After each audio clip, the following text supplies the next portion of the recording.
शिमला के जंगल में टुनटुनी चिड़िया अपने पति कालू कौवे के साथ रहती थी। कालू कौवे ने टुनटुनी से प्रेम विवाह किया था, जिसके चलते उनके घर वालों ने अपने घर से निकाल चुके थे। अब हम लोग कहाँ जाएंगे जी? हमारे घर वालों ने तो हमें घर से बाहर निकाल दिया। आपके पास तो अभी कोई काम भी नहीं है। कहाँ रहेंगे हम लोग और क्या खाएंगे? अरे पगली, इतना बड़ा ये जंगल है, कहीं न कहीं हमें काम मिल ही जाएगा। और रहने के लिए मैं कोई किराए का घर देखता हूँ। जब मैं कमाने लगूंगा तो अपना घर भी बना लेंगे। अब चलो यहाँ से चलते हैं, पहले हम रहने का आसरा ढूंढते हैं। दोनों पति पत्नी जंगल के मुखिया चील के पास पहुँचते हैं और उससे रहने के लिए एक किराए का घर ले लेते हैं। चलो, अब रहने का इंतजाम हो गया। मैं घर को सजाती हूँ, तुम जाकर कहीं काम ढूंढो और आते समय राशन लेते आना। अच्छा भाग्यवान, मैं जाता हूँ, तुम अपना ध्यान रखना। इतना कहकर कालू कौवा काम तलाश करने चला जाता है। बहुत कोशिश करने पर उसे एक जगह काम मिल जाता है। शाम को राशन लेकर कालू कौवा जब घर लौटता है। आप आ गई जी, जल्दी लाओ राशन, मैं भोजन बनाती हूँ। मुझे बहुत जोरों से भूख लगी है। टुनटुनी भोजन बनाती है और दोनों खाना खाते हैं। रात को सोते समय टुनटुनी कालू से कहती है, आपको तो काम मिल गया, अब तो आप रोज काम पर चले जाएंगे। मैं सोच रही हूँ क्यों ना मैं भी आपके साथ काम करूँ। इससे घर में दोगुनी आमदनी होगी और जब ज्यादा आमदनी होगी तो हमारा घर भी जल्दी बन जाएगा। तो ठीक है टुनटुनी, कल से तुम भी मेरे साथ काम पर चलो। अगले दिन से टुनटुनी और कालू दोनों साथ में काम पर जाने लगे। इस तरह 2 महीने गुजर गए। सब कुछ अच्छा चल रहा था। सुनो जी, मैं माँ बनने वाली हूँ। अब मैं आपके साथ काम पर नहीं जा सकूंगी। मुझे अब आराम की जरूरत है। टुनटुनी की ये बात सुनकर कालू कौवा खुश हो जाता है और अकेले ही काम पर चला जाता है। इस तरह कुछ दिन गुजर जाते हैं। एक दिन जंगल का सरदार कालू के घर आता है। कालू, अरे ओ कालू, जल्दी घर से बाहर निकल, मुझे तुझसे बहुत जरूरी बातें करनी है।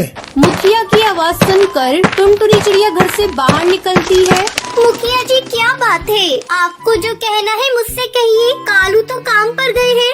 जब कालू घर आ जाए तो उसे बता देना, इस महीने से घर का किराया दुगुना लगेगा। रहना है तो दुगुना किराया देना पड़ेगा।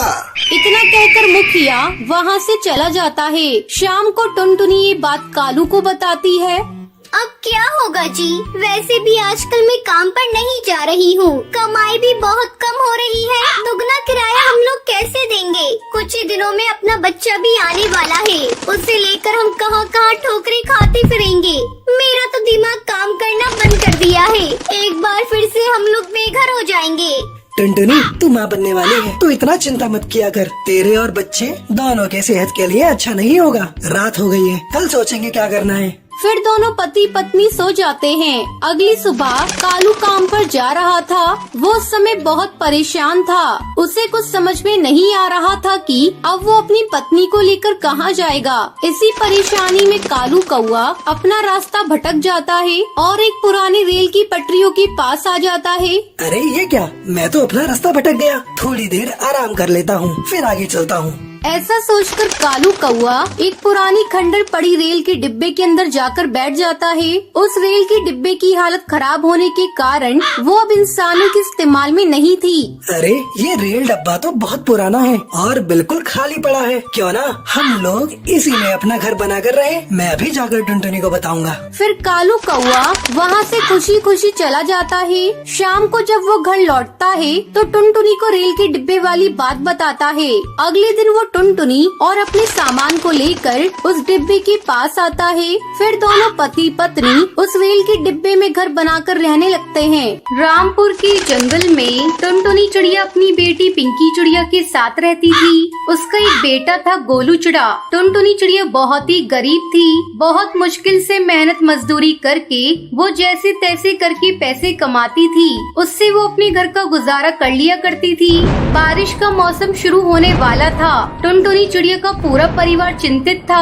माँ, बारिश का मौसम शुरू होने वाला है और अपना घोंसला कई जगह से टूट गया है। हमें दूसरा घोंसला बनाना पड़ेगा। हाँ, यही सोचकर तो मैं भी परेशान हूँ, लेकिन क्या करूँ? मेरे पास इतने पैसे नहीं कि मैं दूसरा घोंसला बना सकूँ। तभी गोलू चूड़ा वहाँ आता है। माँ, मैं अपने दोस्तों के साथ खेलने जाऊँ? ठीक है, चला जा, लेकिन शाम होने से पहले घर लौट आना। गोलू चूड़ा खेलने के लिए चला जाता है।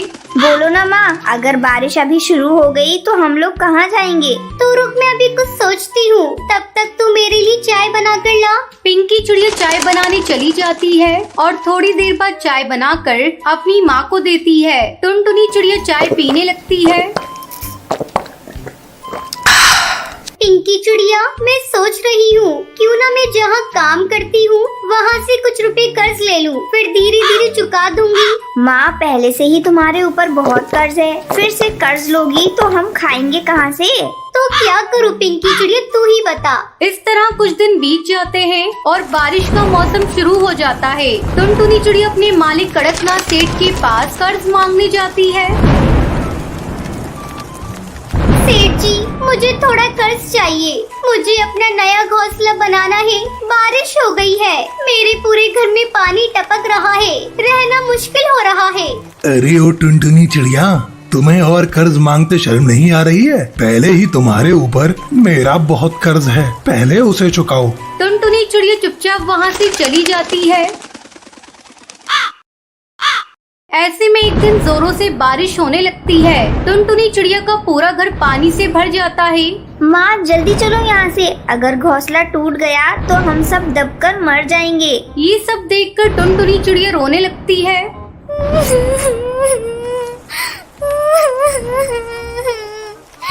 कहाँ जाऊँ अपने बच्चों को लेकर, कुछ समझ में नहीं आ रहा है। तभी टुनटुनी चिड़िया हरी काकी के घर जाती है। हरी काकी, मुझे और मेरे बच्चों को अपने घर में आसरा दे दो। क्यों, तुम्हारे घर को क्या हुआ जो इतनी बारिश में मेरे यहाँ मदद मांगने चली आई? मेरे घर में बारिश का पानी भर गया है। हरी काकी, बारिश रुकने तक मेरी मदद करो। देखो टुनटुनी चिड़िया, तुम बुरा मानो या भला, ये तुम्हारी मर्जी, लेकिन मैं तुम्हें अपने घर में नहीं रख सकती। अगर मेरा घर टूट गया तो मैं कहाँ जाऊंगी अपने परिवार को लेकर? मैं तुम्हारी कोई मदद नहीं कर सकती, अब तुम यहाँ से जाओ। फिर टुनटुनी चिड़िया सुंदरी कौवी के पास जाती है, लेकिन वो भी उसकी कोई मदद नहीं करती। उदास होकर टुनटुनी चिड़िया घर लौट आती है। बारिश भी रुकने का नाम नहीं ले रही थी। तभी गोलू चिड़ा कहता है, माँ, मैं जहाँ खेलने जाता हूँ वहाँ काफी सारी लकड़ियाँ पड़ी हैं। बहुत दिनों से उन लकड़ी का कोई इस्तेमाल नहीं कर रहा है। चलो हम सब वहीं चलते हैं और उन लकड़ियों से हम सब मिलकर अच्छा सा घर बनाते हैं। अरे पागल, ये बात तूने पहले क्यों नहीं बताई? टुनटुनी चिड़िया अपने परिवार को लेकर उस लकड़ी के ढेर वाली जगह के पास जाती है। उन लकड़ी को देखकर टुनटुनी चिड़िया राहत की सांस लेती है। ये तो बहुत अच्छी जगह है, हम आराम से यहाँ लकड़ी का घर बना सकते हैं। फिर सभी मिलकर लकड़ी को इकट्ठा करते हैं और टुनटुनी चिड़िया उसमें घर बनाकर रहने लगती है। धीरे धीरे बारिश बढ़ती ही जा रही थी, वो रुकने का नाम ही नहीं ले रही थी।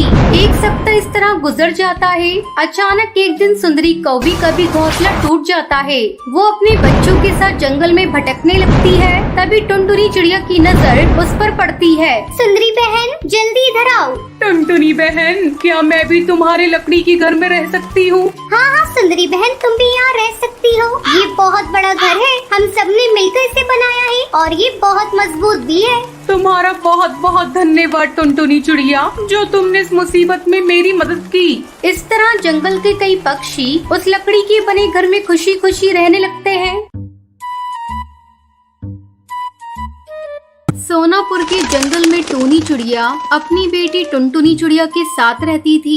उसके पति की मौत 2 महीने पहले एक गंभीर बीमारी के कारण हो गई थी। पति के इलाज में टूनी चिड़िया की सारी जमा पूंजी खत्म हो गई। वो दाने दाने की मोहताज हो गई थी। तब वो दूसरों के घरों में झाड़ू पोछा करके अपना और अपनी बेटी का पेट पालने लगी। ऐसे में एक दिन टूनी चिड़िया के पिता टुन्नू चिड़ा उसके घर आता है और उससे कहता है, टूनी चिड़िया, तू अपनी बेटी को लेकर चल मेरे साथ। मुझसे तेरी ये हालत देखी नहीं जाती। पिताजी, मैं आपके साथ मायके नहीं जाऊंगी, मैं आप पर बोझ बनना नहीं चाहती। टुन्नू चिड़ा के बहुत समझाने पर भी टूनी चिड़िया अपने मायके नहीं जाती। इस तरह कुछ दिन गुजर जाते हैं। एक बार टूनी चिड़िया काम करके घर वापस आ रही थी। गर्मी के कारण वो थक कर एक पेड़ की डाल पर बैठ जाती है। तभी सेठ कड़कनाथ उसके पास आता है। अरे टूनी चिड़िया, आजकल कहाँ रह रही है? दिखाई नहीं देती। कल मैं तेरे घर गया था पर तू मुझे नहीं मिली। तू मेरे 2 महीने का किराया दे दे वरना घर खाली कर दे। सेठ जी, आप ये कैसी बातें कर रहे हैं? आपको तो पता है मेरे पति के इलाज में बहुत सारे पैसे खर्च हो गए। किसी तरह मैं अपना और अपनी बेटी का पेट पाल रही हूँ, इसलिए घर का किराया नहीं दे पाई। मैं जल्द ही आपका किराया चुका दूंगी, बस आप मुझे 1-2 महीने की मोहलत दे दीजिए। नहीं, मैं अब तुझे 1 दिन की भी मोहलत नहीं दे सकता। कल तू मेरा घर खाली कर दे, नहीं तो मुझे खाली करवाने में 1 मिनट भी नहीं लगेगा। इतना कहकर कड़कनाथ सेठ वहाँ से चला जाता है। कड़कनाथ सेठ की धमकी सुनकर टूनी चिड़िया बहुत परेशान हो जाती है। अब मैं क्या करूं? कहाँ जाऊं अपनी बच्ची को लेकर? अब तो मायके भी नहीं जा सकती। बाबा को मैंने पहले ही मना कर दिया था। यही सोचते सोचते टूनी चिड़िया अपने घर पहुँच जाती है। घर पहुँचकर वो टुनटुनी चिड़िया से 1 गिलास पानी मांगती है। टुनटुनी बेटा, मुझे बहुत जोरों की प्यास लगी है, 1 गिलास ठंडा पानी लाकर पिला। टुनटुनी चिड़िया उसे 1 गिलास पानी लाकर देती है और अपनी माँ को उदास देखकर उससे पूछती है, माँ, तुम आज बहुत उदास दिख रही हो, क्या बात है? मुझे बताओ। ऐसी कोई बात नहीं है मेरी बच्ची, चल तू अब मेरे साथ चलकर घर के सामान को समेट। कल ये घर खाली करना है। क्यों माँ, घर क्यों खाली करना है? तुझे नहीं पता बेटा, ये घर अपना नहीं किराए का है और मैं 2 महीने से इस घर का किराया नहीं दे पाई, इसलिए कड़कनाथ सेठ ने कल इस घर को खाली करने को कहा है। अब ज्यादा सवाल जवाब मत कर, मैं जा रही हूँ खाना बनाने। लेकिन माँ, कल हम लोग कहाँ जाएंगे और कहाँ रहेंगे? इसकी चिंता तू मत कर। इतना कहकर टूनी चिड़िया खाना बनाने चली जाती है। अगले दिन टूनी चिड़िया टुनटुनी के साथ नए घर की तलाश करने लगती है। सुबह से शाम हो जाती है लेकिन उन्हें कोई घर नहीं मिलता। उड़ते उड़ते दोनों माँ बेटी जंगल के आखिरी छोर पर आ चुकी थी। तभी टुनटुनी कहती है, माँ, वो देखो आम का बगीचा, वहाँ पेड़ पर कितने सुंदर सुंदर पकी हुई आम लगी है। मैं जाकर कुछ आम खा लूँ, मुझे बहुत जोरों की भूख लगी है। सुबह से शाम हो गई, हम दोनों ने अभी तक कुछ नहीं खाया है। ठीक है टुनटुनी, तू जा और जाकर आम खा ले, तब तक मैं यहाँ एक पेड़ की डाल पर बैठ रही हूँ। टुनटुनी आम खाने चली जाती है। वो बड़े मजे से पके हुए आम खा रही थी और आम की गुठलियों को एक जगह फेंकती जा रही थी।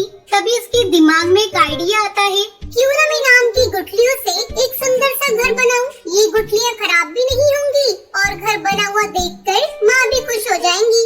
ऐसा सोचकर वो अपनी माँ के पास जाती है और उसे बताती है, माँ, मैं सोच रही हूँ क्यों ना आम की गुठलियों से एक बड़ा सा घर बना लिया जाए, फिर हमें किसी को पैसे भी नहीं देने होंगे और हमारा घर भी आम की तरह अच्छा बन जाएगा।